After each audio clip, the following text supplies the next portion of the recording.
ئەمڕۆ چوارشەممە ڕێکەوتی هەفتەی دەی 2018 ڕێکخراوە قوتابی و خوێندکاریەکان بە ئامادەبوونی سکرتێر و ئەندامانی مەکتەبی سکرتارێتی ڕێکخراوەکان لە شاری هەولێر کۆبوونەوە بە مەبەستی تاوتوێکردنی گرفتەکانی سیستەمی وەرگرتنی قوتابیان لە زانکۆ و پەیمانگەکان دوای گەنگەشەکردنی چەند تەوەرێک گەیشتنە ئەم بڕیارانە. یەکەم،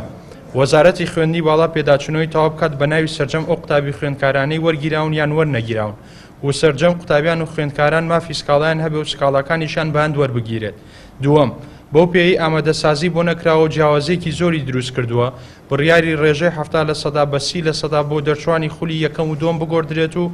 لەبری ئەوە جیاوازی نێوان دەرچوانی خولی یەکەم و دووەم لە سێ نمرەی تێکرا زیاتر نەبێت. سێیەم،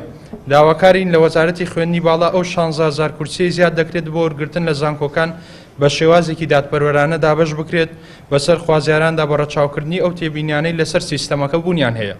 چوارەم، پێویستە مافی دابەزاندن هەبێت بۆ وەرگیراوان بە سیستەمی کریدت بە ڕەچاوکردنی کەمترین کۆنمرەی وەرگیراو. ئێمە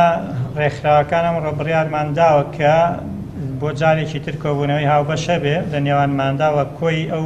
نادادیانی کە دەرهەر قوتابی خوێندکار کراوە هەمویان ڕەت بکەینەوە بە تایبەتەوەی کە بۆنمونە پارە وەرگرتن لە قوتابی یان